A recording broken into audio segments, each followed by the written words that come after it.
My name is Stuart Brower. If I haven't met you already, I'm the director here at the Schusterman Library, and it's my pleasure to welcome you all today to the OU-Tulsa Faculty Confidential. I'm going to be looking at notes because I have a hard time remembering things. I did want to say there is a sign-in sheet that is making its way around. It is helpful for us to have names on there, but mostly we like the head count because we trick people into paying for this, making certain that we have lunch available.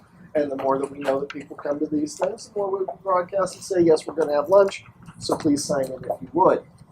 I wanted to point out over here on the little table as you came in, there are actually a couple of handouts for upcoming events. I want to make certain everybody's aware of these. We've actually scheduled out the fall semester. We've got several more Faculty Confidential coming up this semester.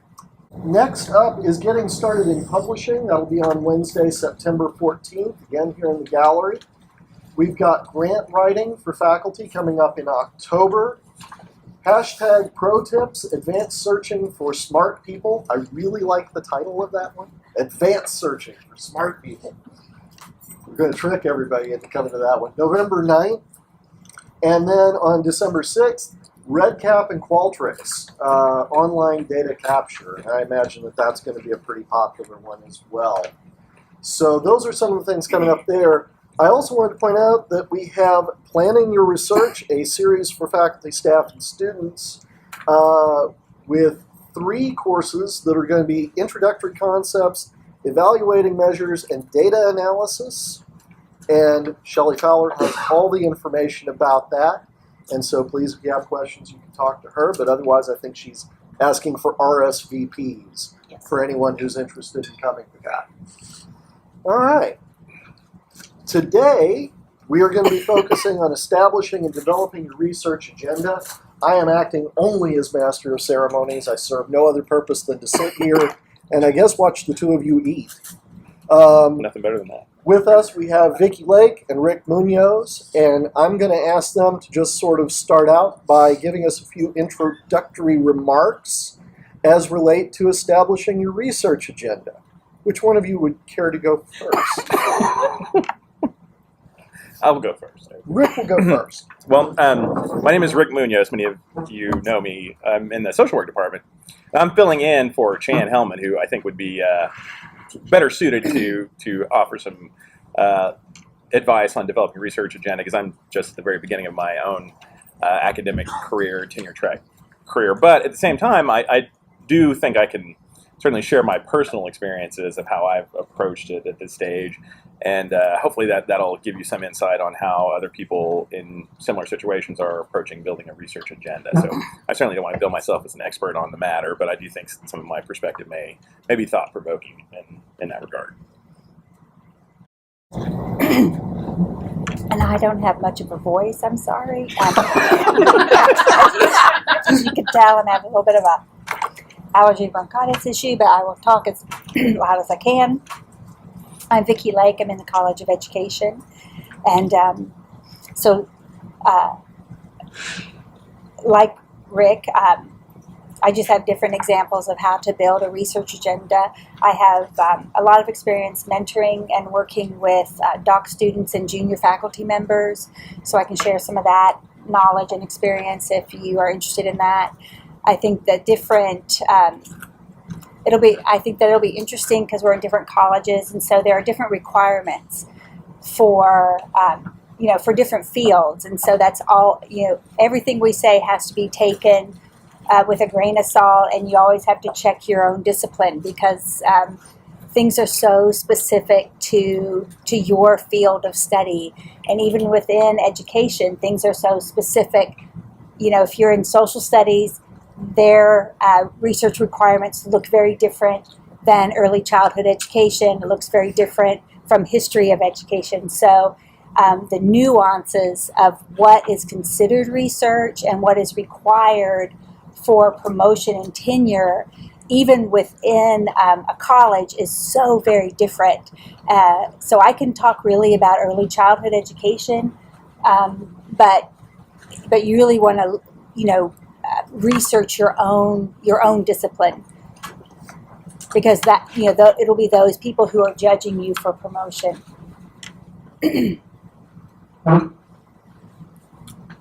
All right. I guess, is it back to me now? Or? Well, yeah, I mean, I'm moderating. I don't have an opinion on any of this. I'm non-tenure track, so it doesn't really matter what I do.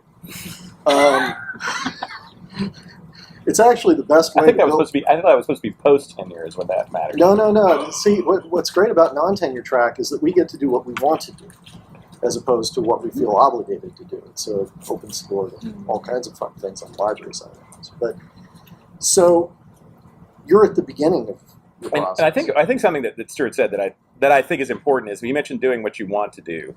I think the way I'm approaching the process thus far is that when you think of a research agenda, oftentimes people will think, well, what is a theoretical paradigm that sort of pulls in all of your research such that you're an expert in this particular dimension of your field?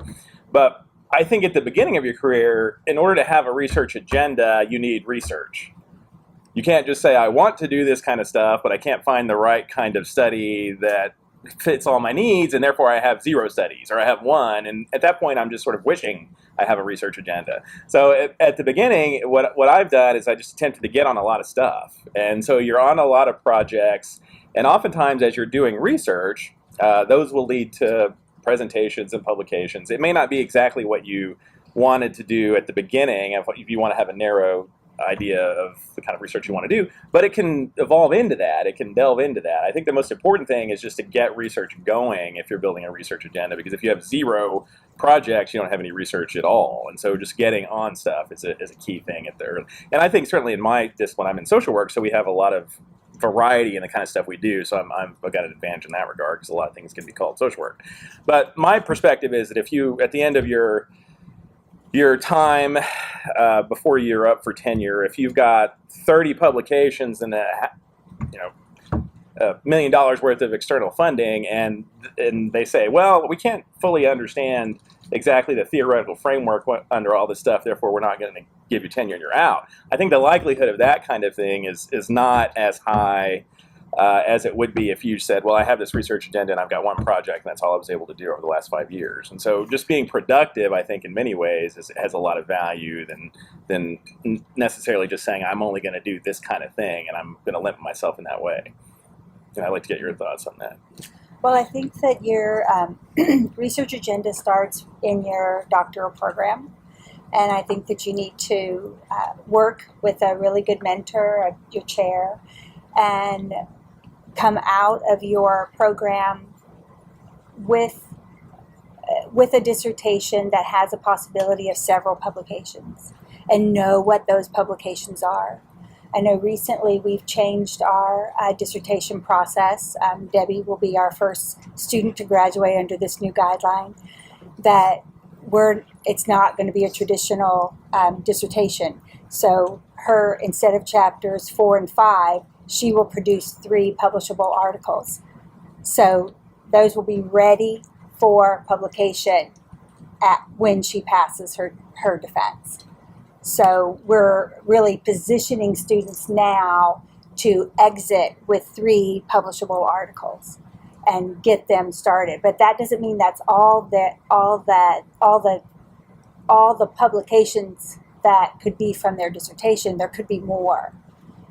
So that's one way that, as a doc student, for you to think about how you can start your research agenda. And many people have said, oh, you should leave your doc program with publications or with publications in the pipeline. And that's true because you've done this big research project. So you should maximize that project. And hopefully there are things in your dissertation that you did not talk about. You know, there's always other stuff, other really cool stuff that you can publish that, really is first author stuff because it wasn't part of what you worked with your chair. So, and that's a springboard to where you're going. Another good tool, and many junior faculty don't realize that they need to find people at institutions where they're going that have similar research interests. Or, like Rick said, you don't have anyone to connect with. And connecting with someone that has projects going that are similar to yours is a way to keep your research agenda going.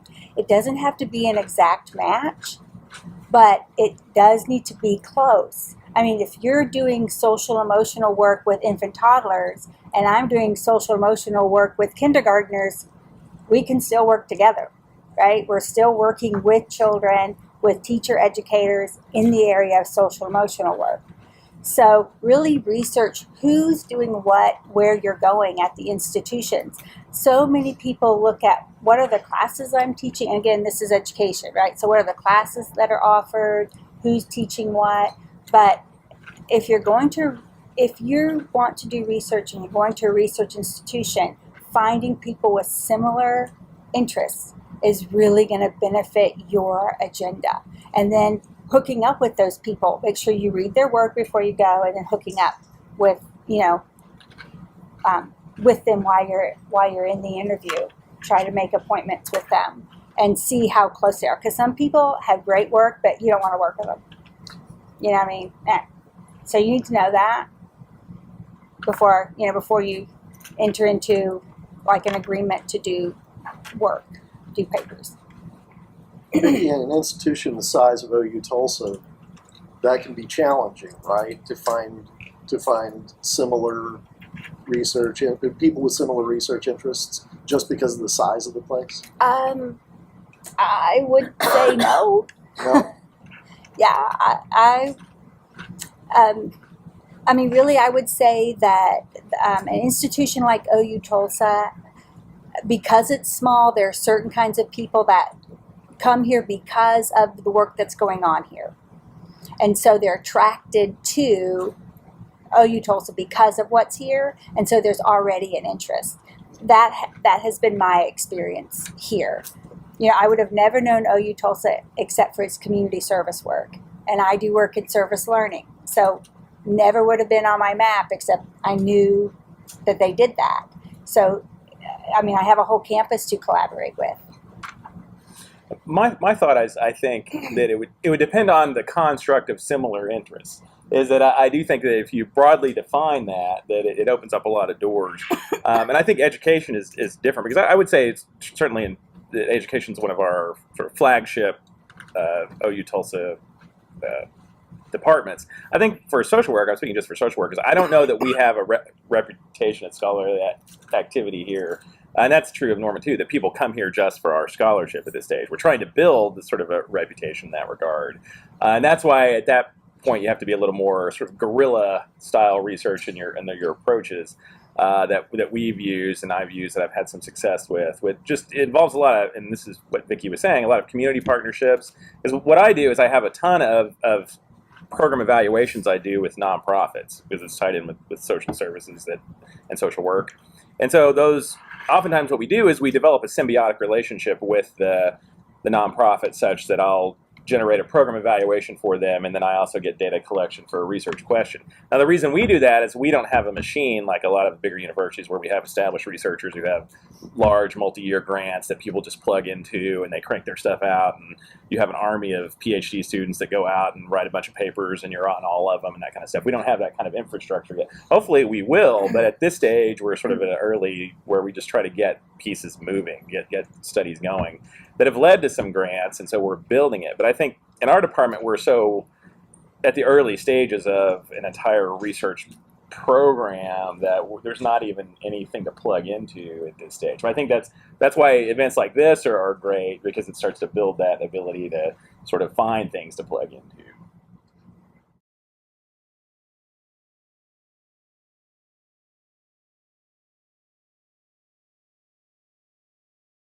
So some universities will have, they say that they'll have mentoring programs, and they'll assign you a mentor. And sometimes that works and sometimes it doesn't. It just really depends on how well you click. And it really depends on how tenacious you are as the junior faculty. It's really more, the burden is really more on you than it is on the senior faculty. At Florida State, we developed a group that met once a month, and we called it No Faculty Left Behind. I know. And that was probably the best mentoring group that we had. So we did everything from talking about these are, because as a first year faculty member, you don't know what, like, down to what emails do I have to pay attention to, right? Because you are bombarded. So if I get an email from this person or from this organization, it's something I should pay attention to, as opposed to if I get emails from these people, slough them away. We helped with navigation of service commitments, because oftentimes as a junior faculty member, people will ask you to do things and you need to say no, but you can't say no, so we could say no for you, right? So as an organized group, we would respond and say, we have recommended that, I don't know your name, we have recommended that Heather not accept this service commitment because it is too burdensome because of the other commitments that she has, and they back off. So actually I found that mentoring group, that organized mentoring group, was really the most beneficial or more beneficial than one-on-one. And really it was run by the junior faculty, because they would bring in issues, right? They would say, I'm having trouble with this co-author. So then we could talk about, well, how do you negotiate co-authorship with a senior faculty? What's your obligation? What's their obligation? Where do you put things in writing? And, so all those sticky situations. But a lot of it was really to protect that junior faculty and help them navigate those waters. Because every junior faculty experience is different, because it kind of depends on how many people are in their program, right? So in early childhood, there were 2 of us. So I had a lot more service than the elementary faculty, because there were 6. But that's just the way it was, that's too bad, so sad. I have a smaller program. I have more work to do, a little bit, because there's, we split it in half as opposed to 1/6. So nothing is equal. But if there's not a group, finding someone that you trust, which can take up to a year. Sometimes it's good to have someone in your program that you can bounce ideas off, but it's always a good idea to have someone outside of your program, but still in your college or department. Because once you get outside of your department, everything changes. Course schedules change, commitments change, responsibilities change, and they can't really help you navigate your department because their department is different. So, but it doesn't have to be a senior faculty member. It just could be someone that's just a couple years in who can help you. But really, the burden's on you to kind of ask someone, either formally or informally, if you can, just asking questions, run things by them, go to lunch every once in a while. And I think to echo what Vickie was saying in terms of mentors, I've had several good mentors over the course of my time here. Chan Hellman is one of them, Mark Fox, Julie Miller-Cribbs. I think that the key thing for a mentor relationship, it's like any other, and it's not just what the mentor can do for you, but what can you do for the mentor. And so if you approach it where, say, if you help me with this is what I can do for you, then the mentor figure will understand better why they should spend their time helping nourish your research agenda, because you're demonstrating some value in return. If it's just like a charitable type function, well, I'm going to help you out because out of the goodness of my heart, then those kind of relationships are not going to be as beneficial to both parties. So I think if there's someone that you want to work with, you strategize about how is it that I'm going to provide value to you so that you taking the time to mentor me is going to be beneficial and we both get something out of it.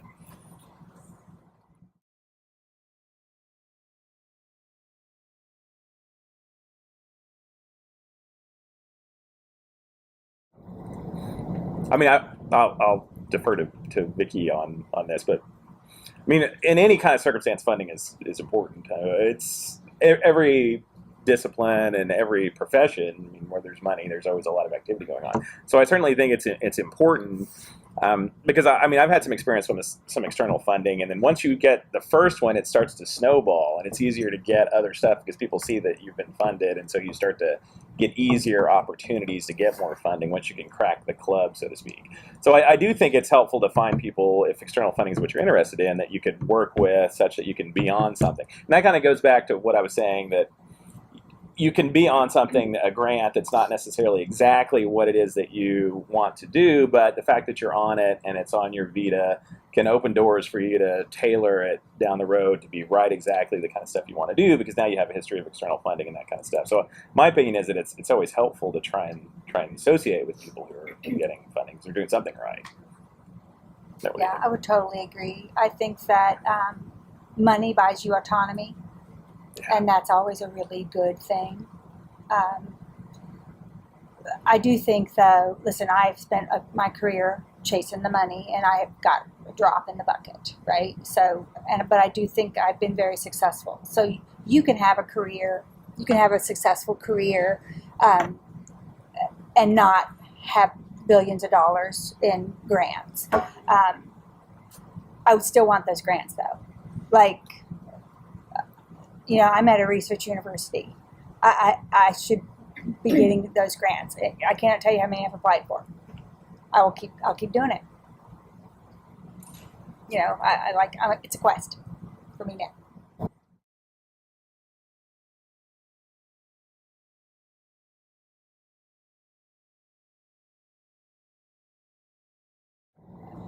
I took a grant class once I became a faculty member. So, opportunities like this, I took all the grant classes I could because I didn't even know where to start. And then through those classes, I realized that there were some connections with the work that I would be doing, and I learned how to reframe or frame the work that I was doing to the language that the grants were interested in, because really it was the same thing, but I wasn't using the language that they wanted. So a lot of that was just language retooling, and so then I would apply, and I got several small grants and state grants and different things like that. So I'm very proud of those, but still I'll keep working on it. And I think that we kind of have a different situation, because part of what these events or these meetings are for existing OU-Tulsa faculty and staff. And so it's not as if we're, like in my case, I would think, well, if I really want to do, because I'm really into positive psychology stuff, if I really wanted to promote a positive psychology research agenda easiest, I probably should go to a different institution, because there's others that are already established. But I'm not looking to leave OU-Tulsa. I love it here. I love the people. I'm from Oklahoma, so it's great. So we're kind of in a different situation where we're changing institutions to find a research agenda, or people who are already doing the kind of stuff that we want to do is not really what we're after here. We're trying to sort of build it internally with what we have here and sort of form it. But I think the great thing about it is, at least in regards to OU-Tulsa, is that because we're new and we don't have a huge research machine, I think in any department, I think education is one of the leaders on it, but certainly not in my department. It gives us an opportunity to sort of form stuff and create stuff in ways that we wouldn't if we were plugging into some machine at another large university that's got a big research base. So that's a hard at sometimes, but it's also an opportunity to allow us to be more creative and go different ways, and that's a nice thing. That's exciting to be able to do that.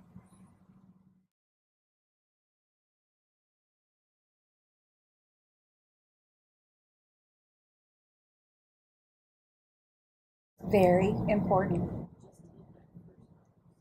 Yes. If when I am when I'm an outside evaluator for people going up for initial promotion and tenure, that's something I really look at.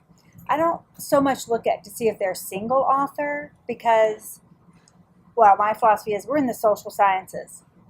Like, I don't understand what's the big deal that you're a single author. And especially if you're at an institution where you're mentoring doc students, like, really, you should be having those doc students work with you and mentoring them. So to me, that's not as important, but there are people that's very important. But if you are never first author, I have no information that you have any original thought, or that you were the one that came up with a research agenda, or that you came up with the research design, or that you led the project, you could have done 4 pages of a lit review on 6 pages or on 6 papers. To me, that does not make you a researcher. It makes you a participant in a lit review, and that's good, but that you're not a researcher. If you're never the first author, that is a big, big red flag at a research university. It's a big red flag. But not as a doc student. But once you get out, you need to be a first author. And one of the things that we've handled, and I agree with what Vickie's saying, one of the ways we've tried to deal with it in our department, because, again, as I mentioned, we're sort of growing our research agenda, not just myself, but our entire department is trying to sort of advance it, is that a lot of the junior faculty, we've begun to partner such that we will do projects together, and then we'll rotate, in the sense that we'll have, we'll take turns on who's going to be the first author on a given project. So if you can get a situation where you're in a group of people who are doing that, then you can get a lot of stuff done, and you can get stuff on, you can get first authorship and things like that by working together. So even though it's your first author, it doesn't mean that you're not part of a team as part of that kind of thing. So it doesn't mean you have to say, well, I'm only going to do this myself. I don't want to partner with anybody because I just feel like I need to do this all on my own. That's great if you have the luxury of there's a ton of stuff going on that you can do that. But when you're starting out, you're trying to just get on things. And so I think it's good to get on as much as you can, but then also have a strategy. Well, can we sort of split the difference, and I'll take the lead on this and that. You can still get both of those things going. And I would actually recommend going a little bit further and having an agreement of what you're like. If we're going to agree to work on papers, one, we agree what are these 2 papers that we're going to work on, because there are 2 of us, so it better be 2 papers. And your paper, your first author, what is that paper going to be, right? What's that paper going to be? Where do we think we're going to publish that paper, right? So it should be a social work focused paper in a journal that would really benefit you. And for me, it's going to be an education focused paper in a journal that's going to benefit me. But we should have this agreement before we ever begin. Because what happens is that it'll break down. We've seen that way too many times. And if you formalize that ahead of time, it's less likely to break down. Because everybody knows their commitment ahead of time. Yeah, I agree. I've got a bunch of projects at various stages, some of which, like Vickie described, where we had this plan and they sort of died out as we end up getting busy and things like that. And so any formalization of it and stress the strategy of it, I think it helps them not to just fizzle out or people get disagreements or people get moved to a different school, and so then it's not getting done. So yeah, I do think that the more you can formalize it, the better.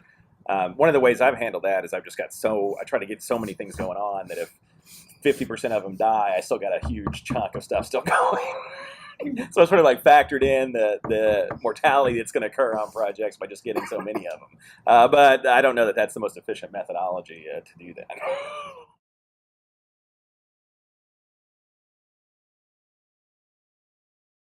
Well, I can tell you, and honestly, it lengthens the time that it takes to get things done.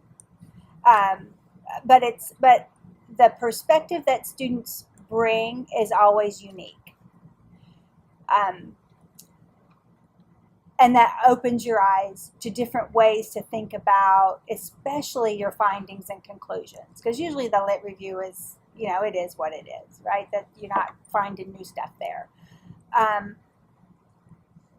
So often when you bring students in on your research, it's oftentimes you've already got the data. So you're really having them learn how to analyze the data or code the data, different things like that.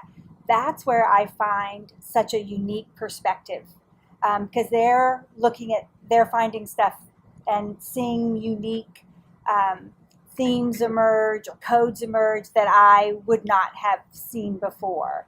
and it just makes it really more interesting and a richer pool of data to work with.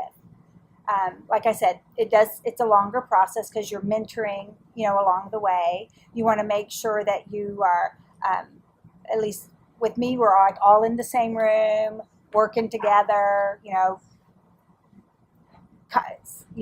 working on, inter-rater reliability at first, or making sure we all know what we're doing. So it's a laborious process, but that unique perspective makes it all worthwhile, in my case. My thought is students are just a headache with all their questions. I'm just teasing. Chris and Lydia are both Chris my is students. your student. Okay. Case in point, he's got a question now. No, I do think that it's if you can do it right, and it's hard to do right as Vickie is describing. If you look at the big universities, and I've been trying to sort of study how the other machines do it, where they're cranking out 40 papers a year and multi-million-dollar grants every year. They have a good army of students who do a ton of work for them. Essentially, the way they get it set up is that the students sort of they develop, especially when you have a PhD program. We don't have a PhD program, we just have a master's program, so we only have students for shorter periods of time. But as students become skilled in data analysis and things like that, then you just get a bunch of projects that your students are doing on, and you certainly have a workforce that is doing all this research for you. And then they go out to universities and get tenure track positions, and they're still connected to your research. And so now they're pulling in research from their different universities. And so suddenly you have 40 people all over the country who are collecting data in some way that's connected to what your initial research was. And suddenly you, as the instructor, it becomes very easy because you're suddenly working with a bunch of people doing a lot of data analysis. Now that's the dream of how it works, and so in that kind of situation, and it's beneficial to the PhD students because they are getting a research agenda, as Vickie mentioned at the beginning, that they started when they were in school, and now they're taking it to their university, and you're still plugged into the university of origin where they came and got their PhD from you to begin with. So that's the whole idea that I think we would love to get to sometime before I die, I guess. But we're sort of the very beginning of that type of process because we don't have that sophisticated machinery, and we don't, like I said, we don't have a PhD program in our department. We hope to at some point, but I think when you get it all tied in together, that's how it works. And I was just at a conference this past summer. Barbara Fredrickson, she's in North Carolina. She does a lot of positive psychology stuff, and I was sort of picking her brain as to how they operate, and that's essentially the model they use. And it becomes very easy for them to have multi-institutional grants because they're all her students that are all out in all these different departments, and now they're just sort of plugging in and just rolling, and that's a dream in that case. But OU-Tulsa, we're not like that. Clearly, we're hope as we do things like this, we can begin to develop that kind of model. But we have I think it's obviously a long-term plan to get to that point. But I think students can be an instrumental part of that when you can get it working smoothly. I want to throw in a comment just because I get to work with a lot of grad students in the library school program. I think occasionally when I am absolutely worn out and tired of even looking or thinking about libraries one more damn day, they're the ones that I look at and think, oh crap, they're still excited about this stuff. And if I'm struggling to find my passion on that particular day, hey, I can, vampire it out of some unsuspecting library school student. I don't know how it works for other professionals in their fields, but hey, works for us. So that vampiring it out process is what I have questions about. You and HR both, but it sounds dangerous. It's a TMI right there. Today we've had very few fainters. We have a question. Question/comment. Rick, I think that what you were mentioning about working with your partner agencies, so we can talk for a long time about this dream idea of we're going to develop this master web of, we all know faculty that are like that, right, that have their 17 graduate students who then disperse, and the reality is we're not there. So where we are is the University of Oklahoma, we've really established all of these partnership agencies across disciplines, really, that's sort of a hallmark of this branch campus. And our group has had a lot of success with, I think, what you're advocating of sort of adding on a little slice of your own interests that can, sort of like align with the agency's interest. But then, like what we do is we might put a questionnaire of interest, weave that into the study design, and then we feed that data back to the agency. But also that data is, the reason why I chose that particular measure is because it's really of interest to me. So to me, that seems like a really powerful way for people at this institution, like this branch campus that's really trying to push to the next level. Can you talk more about like ways that people can maybe learn from that and incorporate that on their own? And if you confirm, if you agree that that is a really promising. Well, the way you describe it is exactly the kind of stuff that we do, exactly like that. And the reason, I mean, it gives us hope. I sort of let a hope research is sort of my research interest. I don't do that because I have these partnerships that aren't always hope related, but it's a way to get data. That kind of goes back to the idea of, in order to have a research agenda, you have to have research, which involves data. And so you can partner with agencies, and it's worked out pretty good. I mean, we've got some programmatic grants that I've gotten from partnerships that evolved out of this kind of stuff. But you do have to, but again, I think it ties in, as you were saying, with our philosophy here at OU-Tulsa. You do have to negotiate with the agency, because a lot of times agency, like I'm doing one now with Women in Recovery, and it's on sexual education, sexual empowerment program they have, and we're doing a pre and post test design, measuring change, that kind of stuff. But I don't do that. I mean, that's not really my interest in terms of, I mean, it's interesting. I think it's important, but I'm not an expert at it. But I can do the data analysis for them. And so I do that, and they get a report. We might get a small publication out of it. But now I have a relationship that in the future I can do something that's connected to hope, because we talk about that as like, well, if I do this for you now, can we do something else later that's more associated with exactly what I'm interested in? And you get that. Sometimes you can get your measures into the evaluation tool that you're using for their program. So program evaluations are a way that I've been able to get really in with a lot of agencies, because then you end up giving them a free program evaluation. It says University of Oklahoma, not always free, not to say that you should always do it free, but it says University of Oklahoma on it, and they love it for their funders. And then now you have a partnership to where you can start getting data from them. And so I think that's a great opportunity, and it really is consistent with our philosophical approach at OU-Tulsa. And it's sort of a gritty guerrilla style tactic to get data and studies going, which I kind of like. And I think you described it perfectly. And it's just, again, you have to be a little flexible in the sense you can't always do it. Well, these are the things I want to ask, and that's all I'm going to do, because in order to get access, then the agency, you have to do what they want. But again, that's partnership and symbiotic relationship. Same thing you would have with the mentor too. You want it to be symbiotic. So not just what they can do for you, but what you can do for them.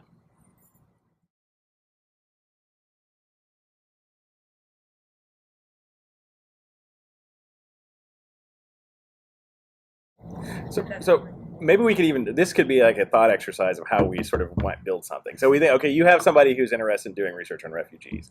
So I might send an email out to my colleagues. Anybody have any particular interest in refugees? I know on here we don't, but maybe in Norman there would. But I don't know if they're going to have a lot of publications on refugees, or what is their interest level. But then we could say, well, I can do, if you're doing some sort of like a longitudinal design or whatever the data part of it is, I can do the data analysis super fast on that. And I've got it all, because once you do a data analysis, it's the same thing every time. So you've got all the language written for that. And so you could just say, well, what is it that person is needing when they say working with someone, refugees? Then you figure out, well, what are you looking for? It may just be you're looking for someone to crunch numbers for you. And then we could certainly have a situation where we have a partnership where if you do the lit review, I'll do the data analysis, you collect the data, I'll give you the write-up, and then boom, we've got something. Either of us are really experts on refugees. Not really. I don't know the literature on it. But he or she wants to do research, I want to do research, we can get something out of it. So that'd be sort of how you do it, versus saying, does anyone know the literature real well on this campus, and that's the only person we're going to work with. If we're looking at that kind of thing, we may never be able to find anybody, because I don't know who's got a ton of publications on refugee issues. There may be somebody, but I don't know who they are. But that doesn't mean we shouldn't do anything because there's not anyone around here who has it.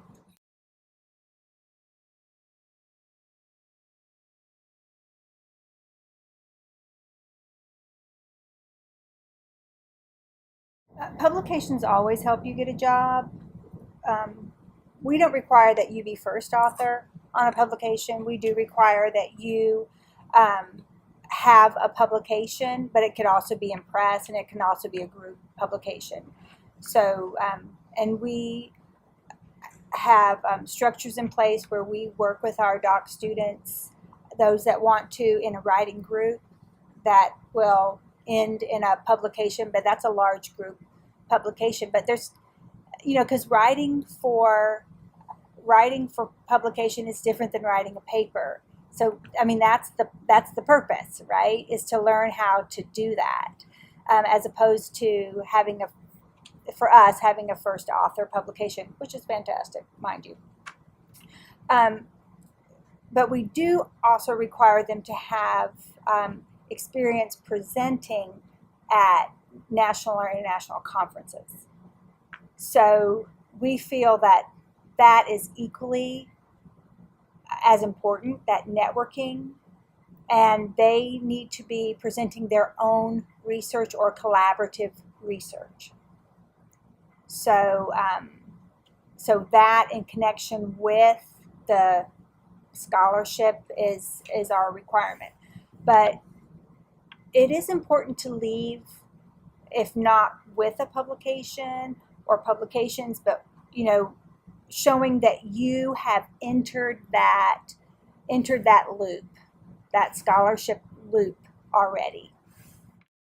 One of the things I'll add is I used to have a joint appointment with the School of Community Medicine, and the culture is very different over there in terms of research. I don't fully understand it because I'm much more tied in with Norman-based and a traditional tenure track position.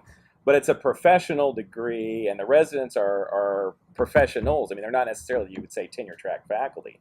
So I think the key thing for residents to figure out, and I guess the department's still going through this, is what is it this publication requirement is doing for them? What do we want it to do? Is it a sense that if they're going to go out and practice at a private practice where they're not in academic faculty, then that publication seems like an odd, what is the purpose of that?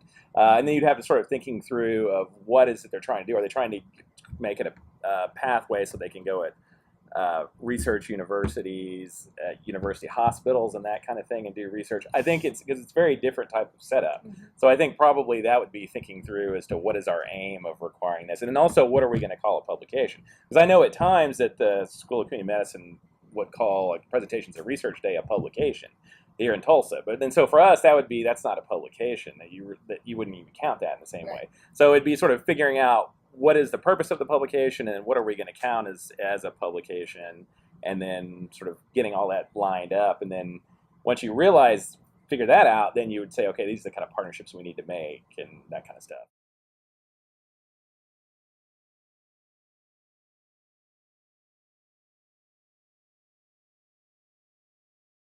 I'll go first in terms of, because I think about this. I have two. This will sound more fancy than it is.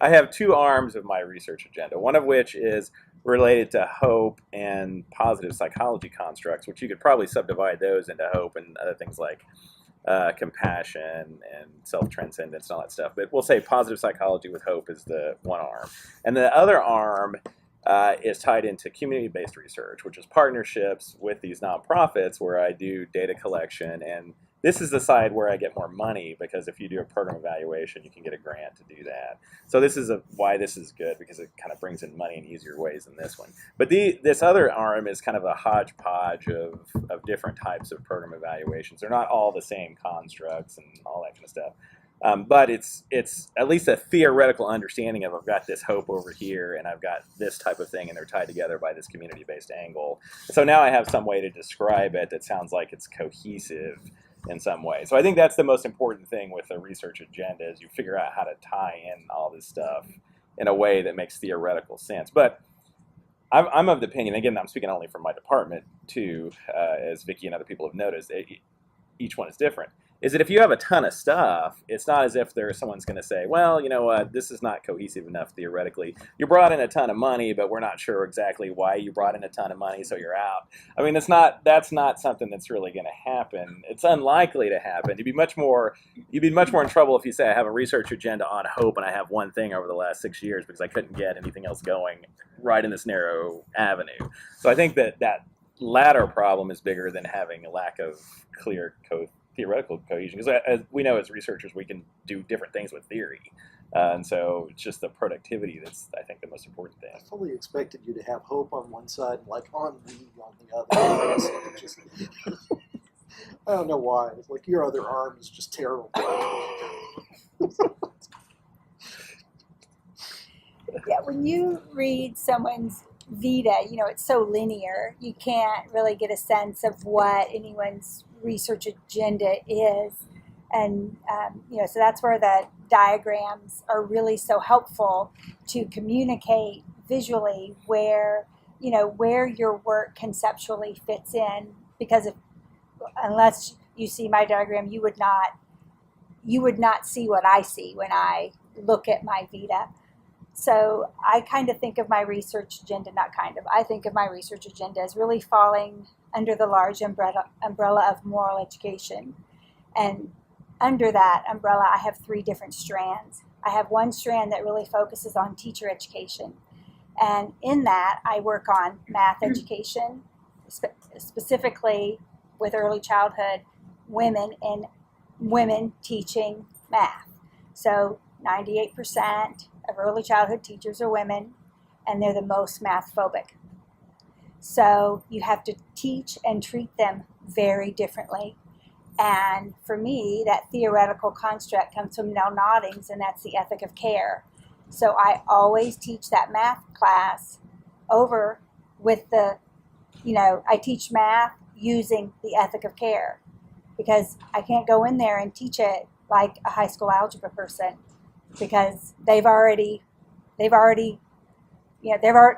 socialized out of math. Some of them are throwing up before their first class in college, right? So you have to do that very differently.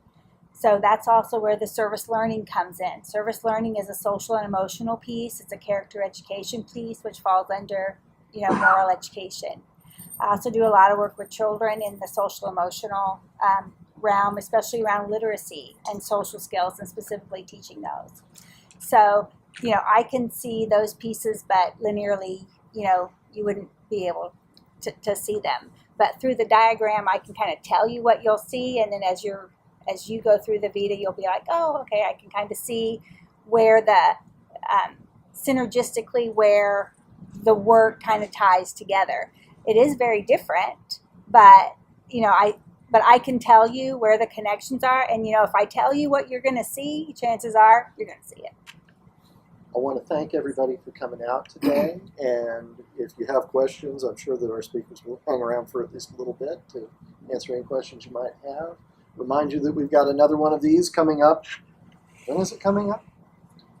September 14th. Getting started in publishing, and that'll be hosted right here in the library gallery. My thanks to Shelley and the research office for taking care of us today, and my thanks to the speakers. And hope you all have a good day. Thanks.